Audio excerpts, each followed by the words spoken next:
जय माँ वैष्णो। क्या आप लोग जानते हैं कि माता रानी के सबसे बड़े भक्त कौन हैं? कौन है जो हमें माता रानी तक पहुँचने का मार्गदर्शन कर सकते हैं? कौन है जिन्हें माता रानी ने स्वयं दर्शन दिए हैं? कौन है वो जिन्हें ये वरदान प्राप्त है? इन सभी प्रश्नों का उत्तर जानेंगे, लेकिन इस कथा के बाद। ये कथा है माता वैष्णो और बाबा भैरवनाथ जी की।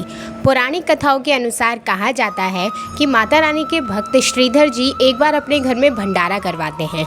माता रानी के कहने पर वो बाबा भैरवनाथ जी को भी न्योता पहुंचाते हैं।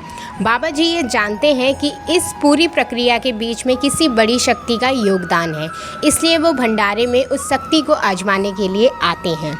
वो भंडारे में मांस मदिरे का सेवन करने को कहते हैं। इस बात को सुनकर माता रानी बहुत क्रोधित हो जाती हैं और वहाँ से चली जाती है और बाबा जी उनका पीछा करते हैं। जहाँ पर माता रानी रुककर उनको पलटकर देखती है, वो चरण पादुका बनता है तथा 9 महीने तक माता रानी गर्भजून में तपस्या करती है। जब बाहर निकलकर माता रानी भैरव बाबा जी का वध करती है तो बाबा जी अपनी सारी गलतियों को मानकर उन्हें प्रेम से माँ घर बुलाते हैं। यह सुनकर माता रानी उनको वरदान देती है कि आज से तुम मेरे भक्त के रूप में पूजे जाओगे। मेरे दर्शन के बाद लोग तुम्हारे दर्शन करेंगे और तभी ही उनकी यात्रा सफल मानी जाएगी। तो ये कथा हम में से लगभग लोग जानते ही होंगे।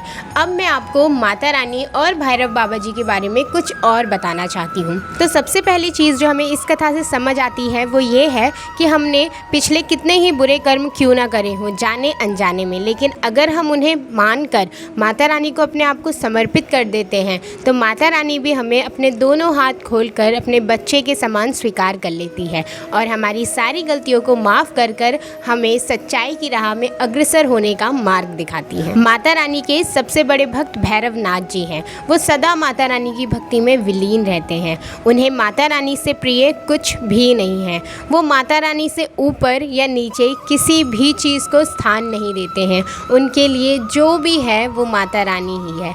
और यही चीज़ हम भक्तों को भी सीखनी चाहिए कि हमारे लिए माता रानी से ऊपर या नीचे कुछ भी नहीं होना चाहिए।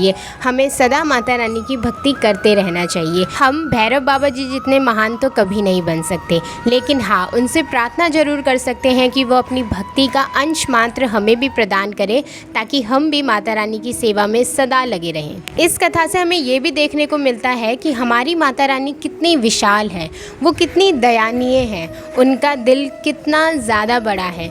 बच्चा चाहे कितनी ही गलती क्यों ना कर दे, लेकिन माँ उसे कभी अस्वीकार नहीं करती है। वो सदा उसे उतने ही प्रेम से स्वीकार कर लेती है, उतने ही प्रेम से उसकी सारी गलतियां माफ़ कर देती हैं और ऐसे भूल जाती हैं जैसे उसने कभी कोई गलती करी ही ना हो। और इतनी विशाल हृदय वाली सिर्फ जगजननी हमारी माँ ही हो सकती है। भैरव बाबा जी हमारे मार्गदर्शक भी हैं, साथ ही साथ हमारे गुरु भी हैं। क्यों? क्योंकि वो हमें माता रानी तक पहुँचने का मार्गदर्शन करते हैं। वो सदा माता रानी के भक्तों की रक्षा करते हैं। बाबा भैरवनाथ जी का वाहन श्वान माना जाता है और उनका विकराल रूप देखकर हम अक्सर भयभीत हो जाते हैं, लेकिन मुझे नहीं लगता कि उनसे विनम्र कोई और हो सकता है। जो स्वयं विनम्रता की देवी माँ वैष्णो की आराधना करते हैं वो विकराल कैसे ही हो सकते हैं, और उन भक्तों पर तो कैसे ही हो सकते हैं जो माता रानी की भक्ति करना चाहते हैं, भैरव बाबा जी की भक्ति करना चाहते हैं। तो बस माता वैष्णो की, बाबा भैरवनाथ जी की आराधना करते रहिए, जयकारे लगाते रहिए और जोर से बोलिए, जय माँ वैष्णो, जय बाबा भैरवनाथ।